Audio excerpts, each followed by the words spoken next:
നമസ്കാരം.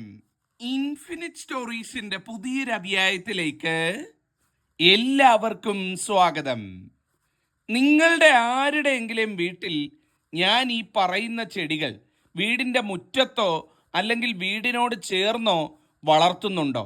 ഉണ്ടെങ്കിൽ ഇന്ന് തന്നെ അത് അവിടുന്ന് മാറ്റണം കേട്ടോ. അത് പിഴുതു കളയണം കേട്ടോ. യാതൊരു കാരണവശാലും ഞാൻ ഈ പറയുന്ന ചെടികൾ വീടിനോട് ചേർന്നോ വീടിൻ്റെ മുറ്റത്തോ വളർത്തരുത്. കാരണം ആ വീട്ടിലെ സ്ത്രീകൾക്കാണ് അതിൻ്റെ ദോഷം എന്ന് പറയുന്നത്. ആ വീട്ടിലെ സ്ത്രീകൾക്ക് ഒരിക്കലും കണ്ണീര് വിട്ടൊഴിയത്തില്ലെന്നാണ് പറയുന്നത്.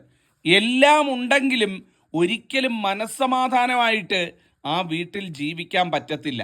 ഒന്നിനു പിറകെ ഒന്നായിട്ട് പ്രശ്നങ്ങളും ദുരിതങ്ങളും ദുഃഖങ്ങളും കണ്ണീരും അവരെ തേടി വന്നുകൊണ്ടിരിക്കും എന്നുള്ളതാണ്.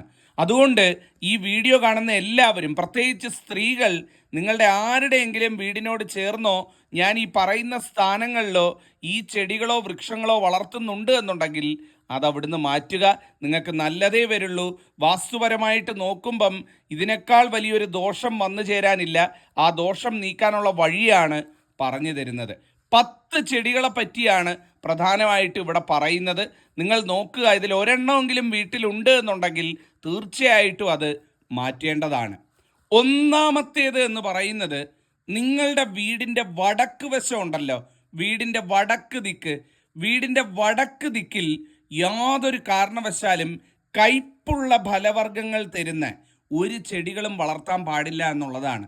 എന്താണ് കയ്പേറിയ ഫലങ്ങൾ? കാഞ്ഞിരം, പാവയ്ക്ക അല്ലെങ്കിൽ കയ്പയ്ക്ക ചെടി, ഇതൊക്കെ നട്ടു വളർത്തുന്നവർ വടക്ക് വശം ചെയ്യരുത് കേട്ടോ. വടക്ക് എന്ന് പറയുന്നത് മധുരമുള്ള അല്ലെങ്കിൽ പുളിയുള്ള ഒക്കെ ചെടികൾ വളർത്താൻ ഏറ്റവും ഉചിതമായ സ്ഥാനമാണ്. ഈ നല്ല മധുരമുള്ള കായ്ഫലങ്ങൾ തരുന്ന ചെടികളാണ് വടക്ക് ദിക്കിൻ്റെ വളർത്തേണ്ട ചെടികൾ എന്ന് പറയുന്നത്. ഒരിക്കലും കയ്പയ്ക്കായോ കാഞ്ഞിരമോ അങ്ങനെയുള്ള കയ്പുള്ള ചെടികൾ വടക്ക് ദിക്കിൽ വളർത്തരുത്. അങ്ങനെ വളർത്തുന്ന വീടുകളിൽ എന്നും ദാരിദ്ര്യവും സങ്കടവും അലയടിക്കും എന്നുള്ളതാണ്. നിങ്ങളുടെ ആരുടെയെങ്കിലും വീടിൻ്റെ വടക്ക് വശം ഇതുണ്ടെങ്കിൽ ഇന്ന് തന്നെ മാറ്റുക. ഇതാണ് ഒന്നാമത്തെ കാര്യം. രണ്ടാമത്തേത് എന്ന് പറയുന്നത്, നിങ്ങളുടെ വീട്ടിൽ ശംഖുപുഷ്പം വളർത്തുന്നുണ്ടോ? ശംഖുപുഷ്പം വളർത്തുന്നുണ്ട് എന്നുണ്ടെങ്കിൽ ഞാൻ ഈ പറയുന്ന 2 സ്ഥലത്ത് ശംഖുപുഷ്പം വളർത്തരുത് കേട്ടോ. മറ്റിടങ്ങളിൽ വളർത്തുന്നതിൽ തെറ്റില്ല, പക്ഷേ ഈ 2 സ്ഥാനത്ത് ശംഖുപുഷ്പം വരുന്നത് വിപരീത ഫലം, ഇരട്ടി ദോഷം, മൂദേവി വാസം കൊണ്ടുവരുമെന്നാണ് പറയുന്നത്. ആ വീട്ടിലെ സ്ത്രീകൾക്ക് ദുരിതങ്ങൾ വിട്ടൊഴിയത്തില്ലെന്നാണ് പറയുന്നത്. എന്നും മനപ്രയാസം, മക്കളെ ഓർത്തുള്ള സങ്കടം, ജീവിതത്തിൽ എത്രയൊക്കെ കഷ്ടപ്പെട്ടാലും ഫലം കിട്ടാത്തൊരവസ്ഥ, ഇതൊക്കെ വന്നു ചേരാൻ കാരണമാകുമെന്നാണ് പറയുന്നത്.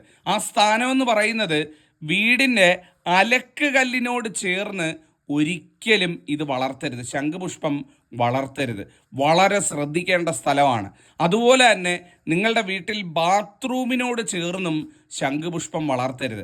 ആരുടെയെങ്കിലും വീട്ടിൽ അലക്കുകല്ലിൻ്റെ അടുത്ത് എവിടെങ്കിലും ആയിട്ട് അല്ലെങ്കിൽ ബാത്റൂമിൽ നിൽക്കുന്നതിൻ്റെ അടുത്ത് എവിടെങ്കിലും ആയിട്ട് ശംഖുപുഷ്പം നിൽപ്പുണ്ട് എന്നുണ്ടെങ്കിൽ ഒന്നുകിൽ വെട്ടിക്കളയുക, അല്ലെങ്കിൽ അത് അവിടുന്ന് പറിച്ച് മാറ്റി നടേണ്ടതാണ്. ഈ 2 സ്ഥാനങ്ങളിൽ മൂദേവി വസിക്കും സ്ഥാനങ്ങളാണ്. അവിടെ ശംഖുപുഷ്പം നിന്നു കഴിഞ്ഞാൽ ആ വീട് മുടിയും, യാതൊരു സംശയവും വേണ്ട എന്നുള്ളതാണ്. ഇതാണ് രണ്ടാമത്തെ കാര്യം. മൂന്നാമത്തേത് എന്ന് പറയുന്നത്, വീടിൻ്റെ വടക്ക് കിഴക്കേ ഭാഗം ഉണ്ടല്ലോ, അതായത് വീടിൻ്റെ ഈശാന കോണ് എന്ന് പറയുന്ന ഭാഗം, വീടിൻ്റെ ഈശാന കോണ് അഥവാ വടക്കും കിഴക്കും ചേരുന്ന മൂലയ്ക്ക് യാതൊരു കാരണവശാലും കള്ളിമുള്ള്, കള്ളിപ്പാല, മുള്ളുമുരിക്ക്, മുള്ളുള്ള ചെടികൾ ഒന്നും വളർത്താൻ പാടില്ല എന്നുള്ളതാണ്. നിങ്ങളുടെ ആരുടെയെങ്കിലും വീടിൻ്റെ വടക്ക് കിഴക്കേ മൂലയ്ക്ക് ഈശാന കോൺ അഥവാ ഐശ്വര്യ ചൈതന്യം നിറഞ്ഞു തുളുമ്പുന്ന ഈശാന മൂലയ്ക്ക് ഈ പറയുന്ന മുൾച്ചെടികൾ, അത് റോസാ ചെടിയാണെങ്കിൽ പോലും വടക്ക് കിഴക്കേ മൂലയ്ക്ക് ആരെങ്കിലും വെച്ചിട്ടുണ്ട് എന്നുണ്ടെങ്കിൽ ഇന്ന് തന്നെ അത് എടുത്ത് മാറ്റണം കേട്ടോ. അതിൽ പര ഒരു ദോഷം വരാനില്ല. ആ വീട്ടിലെ സ്ത്രീകൾക്ക് കണ്ണീരൊഴിയത്തില്ലെന്നാണ് പറയുന്നത്. എന്നും സങ്കടമായിരിക്കും. ജീവിതത്തിൽ ജീവിക്കാൻ എല്ലാം ഉണ്ടെങ്കിലും മനസ്സമാധാനമില്ലാത്ത ജീവിതമായിരിക്കും ആ വീട്ടിൽ വരുന്നത്. വടക്ക് കിഴക്കേ മൂലയ്ക്ക്, വടക്കും കിഴക്കും ചേരുന്ന, മറ്റു ഭാഗമല്ല പറയുന്നത്, വടക്കും കിഴക്കും കൂടെ ചേരുന്ന ആ മൂലഭാഗം ഒരു വട്ടം വരച്ചു കഴിഞ്ഞാൽ ആ മൂലഭാഗത്തിനുള്ളിൽ എവിടെങ്കിലും പുരയിടത്തിൽ അല്ലെങ്കിൽ വീടിൻ്റെ ആ മൂലഭാഗത്ത് ഇത്തരത്തിൽ മുള്ളുള്ള ചെടികൾ, അത് റോസാ ചെടിയാണെങ്കിൽ കൂടി വളർത്തുന്നുണ്ട് എന്നുണ്ടെങ്കിൽ ഇന്ന് തന്നെ അത് അവിടുന്ന് എടുത്ത് മാറ്റുക. അവിടെ വളർത്തുന്നത് അതീവ ദോഷകരമാണ്. ആ ദോഷം നിങ്ങൾ വിളിച്ചു വരുത്തരുത്. ഇതാണ് മൂന്നാമത്തേത്. അടുത്തത് നാലാമത്തേത് എന്ന് പറയുന്നത് ഈ ചിത്രങ്ങളിൽ കാണിച്ചിട്ടുള്ള ചെടിയാണ്. നിങ്ങളുടെ ആരുടെയെങ്കിലും വീട്ടിൻ്റെ മുന്നിൽ ഈ ചെടി നിൽപ്പുണ്ടോ? ഇതിൻ്റെ പേര് മൊസാന്ത എന്നാണ്. ഈ ചെടി വളർത്തുന്ന വീടുകൾ കടം കയറിയ ചരിത്രമാണുള്ളത് എന്നുള്ളതാണ്. നിങ്ങൾ ഏത് വീടും എടുത്ത് നോക്കിക്കൊള്ളൂ, ചിലപ്പോൾ സമ്പന്നരായിരിക്കും ഇത് വാങ്ങിച്ച് വെക്കുന്നത്. പക്ഷേ ഇത് വെച്ച് വളർത്തി കഴിഞ്ഞതിന് ശേഷം ആ സമ്പത്ത് ക്ഷയിച്ച ചരിത്രമേ ഉണ്ടായിട്ടുള്ളൂ എന്നുള്ളതാണ്. ആ സമ്പത്തിന് കോട്ടം തട്ടുമെന്നാണ് പറയുന്നത്. ഒരുപാട് പേര് വീട്ടിൽ വളർത്തിയിട്ട് വെട്ടിക്കളയുന്ന ഒരു ചെടിയാണ് അത്തരം അനുഭവങ്ങൾ കൊണ്ട് ഈ മൊസാന്ത എന്ന് പറയുന്നത്. നിങ്ങളുടെ ആരുടെയെങ്കിലും വീട്ടിൽ ഈ മൊസാന്ത വളർത്തുന്നുണ്ട് എന്നുണ്ടെങ്കിൽ, പറമ്പുള്ളവരാണെന്നുണ്ടെങ്കിൽ വീടിന് അതിര് കെട്ടിയിട്ട് ആ പറമ്പിൽ വളർത്തുന്നതിൽ തെറ്റില്ല. പക്ഷേ വീടിനോട് ചേർന്ന്, പ്രത്യേകിച്ചും വീടിൻ്റെ തിരുമുമ്പിൽ ഇത് വളർത്തുന്നത് ഒഴിവാക്കുക എന്നുള്ളതാണ്. ഇതാണ് നാലാമത്തേത്. അഞ്ചാമത്തേത് എന്ന് പറയുന്നത് നമ്മളെല്ലാവരും വീട്ടിൽ വളർത്തുന്ന ഒരു ചെടിയാണ് മണി പ്ലാന്റ് എന്ന് പറയുന്നത്. എന്നാൽ നിങ്ങളുടെ ആരുടെയെങ്കിലും വീടിൻ്റെ വടക്ക് കിഴക്കേ മൂലയ്ക്ക് മണി പ്ലാന്റ് വളർത്തുന്നുണ്ട് എന്നുണ്ടെങ്കിൽ അതിൽ പരമൊരു ദോഷം നിങ്ങൾക്ക് വരാനില്ല എന്നുള്ളതാണ്. വീടിൻ്റെ വടക്ക് കിഴക്കേ ഭാഗത്ത് ആരൊക്കെ മണി പ്ലാന്റ് വളർത്തിയിട്ടുണ്ടോ ആ വീടുകളൊക്കെ ദുരിതപൂർണമായി തീർന്നിട്ടുണ്ട് എന്നുള്ളതാണ്.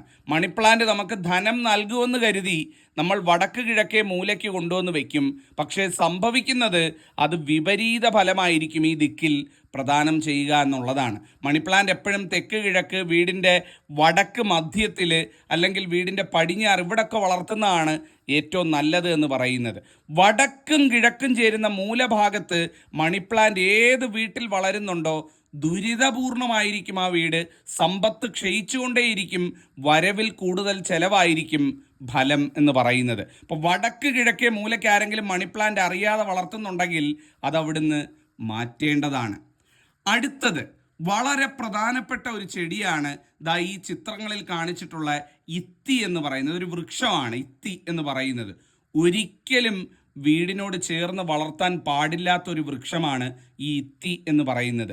നിങ്ങളുടെ ആരുടെയെങ്കിലും പുരയിടത്തിൽ അതിര് കെട്ടിത്തിരിക്കാതെ, പറമ്പിലല്ലാതെ നിങ്ങളുടെ വീട്ടുപരിസരത്ത് നിൽപ്പുണ്ട് എന്നുണ്ടെങ്കിൽ ഈ ഇത്തി നിർബന്ധമായിട്ടും വെട്ടിക്കളയണം കേട്ടോ. വീട്ടിൽ ഇത്തി നിന്ന് കഴിഞ്ഞാൽ ആ വീട്ടിൽ എന്നും ദുഃഖം അലയടിക്കുമെന്നാണ് പറയുന്നത്. എന്നും സങ്കടങ്ങളായിരിക്കും. ഒന്ന് തീരുമ്പം ജീവിതത്തിൽ മനപ്രയാസങ്ങൾ നമ്മളെ ബുദ്ധിമുട്ടിച്ചു കൊണ്ടേയിരിക്കും എന്നുള്ളതാണ്. അതുകൊണ്ട് തന്നെ നിങ്ങളുടെ ആരുടെയെങ്കിലും വീട്ടിൽ ഇത്തി നിൽപ്പുണ്ട് എന്നുണ്ടെങ്കിൽ അത് മുറിച്ച് കളയണം. വീട്ടിൽ ഒരിക്കലും ഇതിൻ്റെ തൈ വളർന്നു വരുന്നത് പോലും പ്രോത്സാഹിപ്പിക്കാതിരിക്കുന്നതാണ് നല്ലത്. കിളികളും മറ്റും കൊണ്ടുവന്നിട്ടൊക്കെ ഇതിൻ്റെ കായ് നമ്മുടെ വീടുകളിൽ പൊട്ടിമുളച്ചുണ്ടാവുന്നതാണ്. വരുമ്പോഴേ അതങ്ങ് വെട്ടിക്കളയുക. ഒരിക്കലും വീടിനോട് ചേർന്ന് വളർത്താൻ പാടില്ലാത്ത വൃക്ഷമാണ് ഇത്തി എന്ന് പറയുന്നത്. അടുത്തത് എന്ന് പറയുന്നത് വളരെ പ്രധാനപ്പെട്ടതാണ്. നിങ്ങളുടെ വീടിൻ്റെ കന്നിമൂലയ്ക്ക് ഞാൻ ഈ പറയുന്ന 3 ചെടികൾ ഒരിക്കലും വളർത്തരുത് കേട്ടോ. ഇരട്ടി ദോഷമാണ്. ആ വീട്ടിലെ സ്ത്രീകൾക്കും കുഞ്ഞുങ്ങൾക്കുമാണ് ഏറ്റവും ദോഷമായിട്ട് വരുന്നത്. അത് തുളസി, മന്ദാരം, മഞ്ഞൾ, ഈ 3 ചെടികളാണ്. മഹാലക്ഷ്മി സാന്നിധ്യമുള്ള, ഭഗവത് പ്രീതിയുള്ള 3 പുണ്യ ചെടികളാണ് ഈ പറയുന്ന തുളസി, മന്ദാരം, മഞ്ഞൾ എന്ന് പറയുന്നത്. അസുരദിക്കായ കന്നിമൂലയ്ക്ക് ഈ പറയുന്ന പുണ്യചെടികൾ വളർത്തുന്നത് വിപരീതമായിട്ടുള്ള ഫലമാണ് കൊണ്ടുവരുന്നത്, ദോഷമാണ് കൊണ്ടുവരുന്നത്. സ്ത്രീകൾ നിർബന്ധമായിട്ടും അറിയണം. പലരും ചെയ്യുന്ന ഒരു തെറ്റ്, കന്നിമൂലയാണ് ഏറ്റവും ഊർജ്ജമുള്ള സ്ഥാനമാണ്, ഏറ്റവും ഐശ്വര്യമാണെന്ന് കരുതി ഒരു മൂട് തുളസിയൊക്കെ കൊണ്ടുപോയി നട്ടുപിടിപ്പിക്കും. ചെയ്യരുത് കേട്ടോ. വീടിൻ്റെ കന്നിമൂലയ്ക്ക് എവിടെയാണോ തുളസി വളർത്തിയിട്ടുള്ളത്, തുളസി, മന്ദാരം, മഞ്ഞൾ, ഈ ചെടികൾ വളർത്തിയിട്ടുള്ളത് അവിടെ ഒക്കെ വളർച്ചയല്ല, തകർച്ചയാണ് ഉണ്ടായിട്ടുള്ളത്. ഒരു കാരണവശാലും ചെയ്യരുത്. അറിഞ്ഞിരുന്ന് ദോഷം വിളിച്ചു വരുത്തരുത്. അതുപോലെ മറ്റൊരു പ്രധാനപ്പെട്ട ചെടിയാണ് മുരിങ്ങ എന്ന് പറയുന്നത്. നമ്മളെല്ലാം വീട്ടിൽ വളർത്തേണ്ട ഒരു ചെടിയാണ് ഈ മുരിങ്ങ എന്ന് പറയുന്നത്. അതുപോലെ കറിവേപ്പ് നമ്മളെല്ലാവരും വീട്ടിൽ വളർത്തുന്ന ചെടിയാണ്. ഈ മുരിങ്ങയും കറിവേപ്പും ഒരിക്കലും കിണറിനോട് ചേർന്ന് വളർത്താൻ പാടില്ല എന്നുള്ളതാണ്. നിങ്ങളുടെ ആരുടെയെങ്കിലും വീട്ടിൽ മുരിങ്ങയോ കറിവേപ്പോ കിണറിനോട് ചേർന്ന് കിണറ്റുംകരയിൽ വളർത്തുന്നുണ്ട് എന്നുണ്ടെങ്കിൽ അത് ദോഷസ്ഥാനത്താണ് നിൽക്കുന്നത് എന്ന് നിസ്സംശയം പറയാൻ സാധിക്കും കേട്ടോ. നിങ്ങളുടെ വീട്ടിൽ കിണറുണ്ട്, ആ കിണറിൻ്റെ അടുത്താണ് മുരിങ്ങയും കറിവേപ്പും നിൽക്കുന്നത് എന്നുണ്ടെങ്കിൽ ദോഷസ്ഥാനത്താണ് നിൽക്കുന്നത്. ആ വീട്ടിലെ സ്ത്രീകൾക്കാണ് അതിൻ്റെ ദോഷം. ആ വീട്ടിലെ സ്ത്രീകൾക്ക് എന്നും പ്രശ്നങ്ങളും ദുരിതങ്ങളും രോഗങ്ങളും സങ്കടങ്ങളും ആയിരിക്കും ജീവിതത്തിൽ. ഒരിക്കലും മനസ്സമാധാനമായിട്ട് ആ കൂരയ്ക്ക് കീഴിൽ കഴിയാൻ സാധിക്കില്ല എന്നുള്ളതാണ്. മുരിങ്ങ, കറിവേപ്പ് ഈ രണ്ട് വൃക്ഷങ്ങൾ നിങ്ങളുടെ വീട്ടിൽ കിണറിൻ്റെ അടുത്ത് നിൽപ്പുണ്ട് എന്നുണ്ടെങ്കിൽ അത് അവിടുന്ന് മാറ്റണം. ഒരു കാരണവശാലും കിണറിനോട് ചേർന്ന് മുരിങ്ങയും കറിവേപ്പും വളർത്താൻ പാടില്ല എന്നുള്ളതാണ്. മറ്റൊരു പ്രധാനപ്പെട്ട വൃക്ഷം എന്ന് പറയുന്നത് പുളിമരമാണ്. നമ്മളൊക്കെ വീട്ടിൽ വളർന്നു കാണാൻ ആഗ്രഹിക്കുന്ന ഒരു വൃക്ഷമാണ് പുളിമരം എന്ന് പറയുന്നത്. ഈ പുളിമരം വീടിൻ്റെ തെക്ക് പടിഞ്ഞാറേ മൂലയ്ക്ക് വന്നാൽ ആ വീടിന് അധോഗതിയാന്നാണ് പറയുന്നത്. ആ വീടിൻ്റെ നാശം ആരംഭിച്ചു എന്നാണ് പറയുന്നത്. ഈ പുളിമരം തനിയെ മുളച്ചു വരും കേട്ടോ. നിങ്ങളുടെ ആരുടെയെങ്കിലും വീടിൻ്റെ തെക്ക് പടിഞ്ഞാറേ മൂല അഥവാ കന്നിമൂലയ്ക്ക് പുളിമരം നിൽപ്പുണ്ട് എന്നുണ്ടെങ്കിൽ ദയവ് ചെയ്ത് അത് അവിടുന്ന് മാറ്റുക. കന്നിമൂലയ്ക്ക് പുളിമരം നിന്നു കഴിഞ്ഞാൽ ആ വീടിന് സർവനാശമാണ് ഫലം. ഏതൊക്കെ വീടുകളിൽ അത്തരത്തിൽ തെക്കും പടിഞ്ഞാറും ചേരുന്ന മൂലയ്ക്ക് നിൽപ്പുണ്ടോ അവിടെയൊക്കെ സർവനാശം വ്യാപിച്ചിട്ടുണ്ട് എന്നുള്ളതാണ്. അതേസമയം വീടിൻ്റെ തെക്ക് മധ്യത്തിലാണ് നിൽക്കുന്നത് എന്നുണ്ടെങ്കിൽ, പടിഞ്ഞാറോട്ട് കയറാതെ തെക്ക് വശത്ത് മധ്യത്തിലാണ് നിൽക്കുന്നത് എന്നുണ്ടെങ്കിൽ അത് ഏറ്റവും ശുഭകരവുമാണ്. അതായത് ഒന്ന് അങ്ങോട്ടോ ഇങ്ങോട്ടോ മാറിയാൽ ഫലം മാറുമെന്ന് സാരം. തെക്ക് മധ്യത്തിലാണെങ്കിൽ അവിടെ നിന്നോട്ടെ, പക്ഷേ തെക്ക് പടിഞ്ഞാറോട്ട് കയറുവാണെന്നുണ്ടെങ്കിൽ അത് മാറ്റേണ്ടതാണ്, ദോഷസ്ഥാനത്താണ്.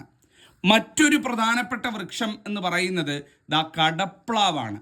ഒരുപാട് പേര് വീട്ടിൽ വളർത്തുന്ന, വീടിൻ്റെ തിരുമുമ്പിൽ തന്നെ കടപ്ലാവ് വളർത്തുന്നതായിട്ട് കണ്ടിട്ടുണ്ട്.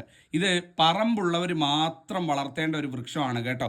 ഇത്തിരി പോകുന്ന സ്ഥലത്ത് നമ്മൾ വീട് കെട്ടി താമസിക്കുമ്പം ആ വീടിനോട് ചേർന്ന് കടപ്ലാവ് വളർത്തുന്നത് അതീവ ദോഷകരമായിട്ടുള്ള കാര്യമാണ്.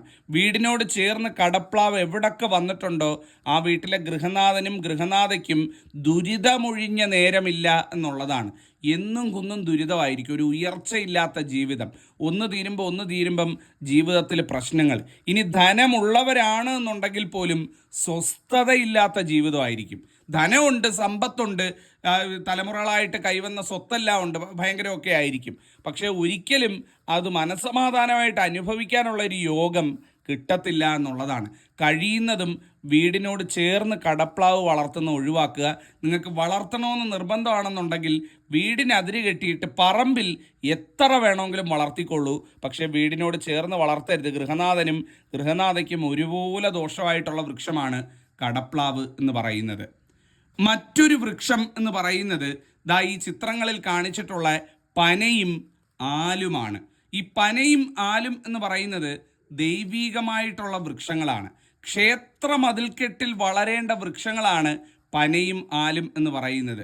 വെച്ചാരാധന ഉള്ളിടത്ത്, അവിടെ നിത്യപൂജകളും കാര്യങ്ങളും ചെയ്യുന്ന ഇടങ്ങളിലാണ് പനയും ആലും വളർത്തേണ്ടത് എന്ന് പറയുന്നത്. നിങ്ങളുടെ വീടിനോട് ചേർന്ന് കുടുംബക്കാവോ കുടുംബക്ഷേത്രമോ ഒക്കെ ഉണ്ടെങ്കിൽ അവിടെ ഇത് വളരുന്നതിൽ യാതൊരു തെറ്റുമില്ല. അങ്ങനെയുള്ള വീടുകളിൽ ഇത് വളർത്തുന്നുണ്ട്, ദോഷവുമില്ല. കാരണം അവിടെ വെച്ചാരാധനയുണ്ട്, ഈശ്വര സാന്നിധ്യമുണ്ട്. എന്നാൽ അല്ലാത്ത ഒരു വീട്ടിൽ ഇത്തരത്തിൽ വൃക്ഷങ്ങൾ, ഈ പനയും ആലും വളർത്തുന്നത്, തനിയെ വളർന്നു വന്നാൽ പോലും അതവിടെ വളർത്തി കൊണ്ടുപോകുന്നത് വീടിന് ദോഷമാണെന്നാണ് പറയുന്നത്.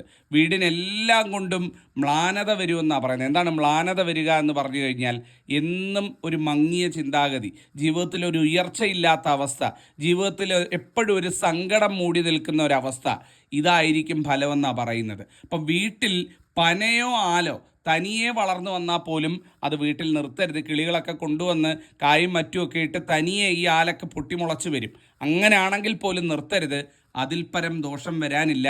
വീട്ടമ്മമാർ പ്രത്യേകം ഒന്ന് ശ്രദ്ധിക്കുക. അയ്യോ ആല് വന്നല്ലോ, ആല് വരുന്നതൊക്കെ നല്ലതാണ്, ഇല്ലെന്ന് പറയുന്നില്ല. പക്ഷേ ആ വരുന്നതിനെ വളർത്തിക്കൊണ്ടു പോകുന്നത് വീടിന് ദോഷമായിട്ട് മാറും. അതുകൊണ്ട് വളർന്നു വരുന്നത് ഏറ്റവും ശുഭലക്ഷണമാണ്, ഇല്ലെന്ന് ഞാൻ പറയുന്നില്ല. പക്ഷേ വളർന്നു വന്നു കഴിഞ്ഞാൽ അത് അവിടുന്ന് സമയത്ത് തന്നെ പറിച്ചു മാറ്റാനുള്ളതും നമ്മുടെ ഉത്തരവാദിത്തമാണ് എന്നുള്ളത് മനസ്സിലാക്കുക. ഒരിക്കലും പനയും ആലും വീട്ടുപരിസരത്ത് വളർത്തരുത്, അത് ദോഷമായിട്ടേ ഭവിക്കുള്ളൂ. മറ്റൊന്ന് എന്ന് പറയുന്നത് ഒരുപാട് വീടുകളിൽ വളർത്തുന്ന കാണുന്നതാണ് നാരകം എന്ന് പറയുന്നത്. നാരകം ഏത് വീടിനോട് ചേർന്നാണോ വളരുന്നത് ആ വീട്ടിൽ കടം കയറുമെന്നാണ് പറയുന്നത്. നാരകം നട്ടിടം മുടിഞ്ഞ ചരിത്രമേ ഉള്ളൂ എന്നാണ് എല്ലാത്തരം ശാസ്ത്രങ്ങളും പറയുന്നത്. വീട്ടിൽ നാരകമുണ്ട് എന്നുണ്ടെങ്കിൽ സമ്പത്ത് ക്ഷയിക്കുമെന്ന് സാരം. അതായത് എത്രയൊക്കെ സമ്പാദിച്ചാലും അത് ഇരട്ടിക്കായിട്ട് നമ്മുടെ കയ്യിൽ നിന്ന് ഊർന്നു പോകാനുള്ള അവസരവും പ്രകൃതി നമുക്കുണ്ടാക്കി തരും എന്ന് സാരം. നാരകം നടണമെന്നുള്ളവർ പറമ്പിൽ നട്ടുള്ളൂ, ഒരു ദോഷവും ഇല്ല. പക്ഷേ ഒരു ഇത്തിരി പോകുന്ന സ്ഥലത്ത് നമ്മൾ വീട് കെട്ടി താമസിക്കുമ്പം ആ വീടിനോട് ചേർന്നോ രാവിലെ ഒരു വഴിക്ക് പോകാൻ ഇറങ്ങുമ്പം കണി കാണുന്ന രീതിയിലോ നാരകം വളർത്തുന്നവരുണ്ട് എന്നുണ്ടെങ്കിൽ അത് ഇന്ന് തന്നെ മാറ്റുക. നാരകം വീടിൻ്റെ മുമ്പിലൊക്കെ നിൽക്കുന്നത് കണ്ടോണ്ടാണ് പോകുന്നതെന്നുണ്ടെങ്കിൽ ഒരു കാലത്തും ജീവിതത്തിൽ ഉയർച്ച കിട്ടത്തില്ല, എന്നും കുന്നും ദുരിതമായിരിക്കും ഫലം എന്ന് പറയുന്നത്. മറ്റൊരു വൃക്ഷം എന്ന് പറയുന്നത് ഇലവാണ്. ഒരിക്കലും വീടിനോട് ചേർന്ന് അല്ലെങ്കിൽ ചെറിയ പുരയിടത്തിലൊക്കെ താമസിക്കുന്നവർ ഇലവ് വളർത്തരുത് കേട്ടോ. ഇലവ് വീട്ടിനോട് ചേർന്ന് വരുന്ന ആരോഗ്യപരമായിട്ടും നമുക്ക് പ്രശ്നങ്ങൾ വരും, അതിൻ്റെ പൊടിയും മറ്റു കാര്യങ്ങളും ഒക്കെ വരുന്നതുകൊണ്ട്. അതല്ലാതെ തന്നെ ഇലവ് വാസ്തുപരമായിട്ട് വീടിനോട് ചേർന്ന് വളർത്തുന്നത് വാസ്തുദോഷവും കൊണ്ടുവരുമെന്ന് സാരം. അപ്പം വീടിനോട് ചേർന്ന് വളർത്താൻ പാടില്ലാത്ത മറ്റൊരു വൃക്ഷമാണ് ഇലവ് എന്ന് പറയുന്നത്. അവസാനത്തേത് എന്ന് പറയുന്നത് ഈ ബോൺസായി ചെടികളാണ്. നമ്മൾ ഒരുപാട് പേര് ഒരുപാട് പൈസയൊക്കെ കൊടുത്ത് വീട്ടിൽ വാങ്ങി വെക്കും. ഈ ഫ്ലാറ്റിലൊക്കെ ഉള്ളവർ പ്രത്യേകിച്ചും ബോൺസായി വൃക്ഷങ്ങൾ വളർച്ചയെ മുരടിപ്പിച്ച് സൃഷ്ടിക്കുന്നതാണ് ബോൺസായി ചെടികളെന്ന് പറയുന്നത്. ഏറ്റവും നെഗറ്റീവായിട്ടുള്ള കാര്യമാണ്. ലോകത്തുള്ള സകലമാന വാസ്തുവിലും പറയുന്നത് ബോൺസായി ചെടി വീടിനുള്ളിൽ വെക്കുന്നത് ആ വീട്ടിലെ വളർച്ചയെ മുരടിപ്പിക്കുമെന്നാണ് പറയുന്നത്. പ്രത്യേകിച്ചും ആ വീട്ടിലെ യുവതലമുറ, ആ വീട്ടിലെ മക്കൾക്ക്, അവർക്കായിരിക്കും അതിൻ്റെ ദോഷമെന്നാണ് പറയുന്നത്. ഒരിക്കലും ബോൺസായി വീട്ടിൽ വെച്ച് വളർത്തരുത് കേട്ടോ. ബോൺസായി ചെടികൾ വീട്ടിൽ മുരടിപ്പിച്ച്, അല്ലെങ്കിൽ മുരടിപ്പിച്ചാണല്ലോ അതിൻ്റെ സങ്കല്പം തന്നെ, വീട്ടിൽ വളർത്തുന്നവർക്ക് അതിൻ്റേതായ ദോഷം, അതിൻ്റേതായ വളർച്ച മുരടിപ്പ് അവരുടെ ജീവിതത്തിലും കാണാൻ പറ്റുമെന്നാണ് പറയുന്നത്. ഇത് കണ്ടുകൊണ്ട് രാവിലെ ജോലിക്കൊക്കെ ഇറങ്ങിപ്പോകുന്നവർ ആ ജോലിയിൽ തന്നെ ഒരു കാലത്തും ഗതി പിടിക്കത്തില്ലെന്നാണ് പറയുന്നത്. ഒരു കാരണവശാലും ബോൺസായി ചെടിയും അത്തരത്തിൽ വീടിൻ്റെ തിരുമുമ്പിലോ വീടിൻ്റെ ഹാളിലോ ഒന്നും വാങ്ങി വെച്ച് വളർത്തരുത്. ഇതാണ് അവസാനത്തേത് എന്ന് പറഞ്ഞത്. ഞാനിപ്പോൾ ഏകദേശം 10 പറഞ്ഞെങ്കിൽ ഒരു 10-13 കാര്യങ്ങൾ പറഞ്ഞു. നിങ്ങളിത് ശ്രദ്ധിക്കുക, ഈ കാര്യങ്ങൾ അറിഞ്ഞു മുന്നോട്ട് പോവുക. അറിഞ്ഞോ അറിയാതെ ഈ ചെടികൾ കൊണ്ടുള്ള വാസ്തുദോഷങ്ങൾ വീട്ടിൽ നിന്ന് ഒഴിവാക്കുക എന്നുള്ളതാണ്. അപ്പോൾ ഇത് പറഞ്ഞുകൊണ്ട് അധ്യായം അവസാനിപ്പിക്കുന്നു. നന്ദി, നമസ്കാരം.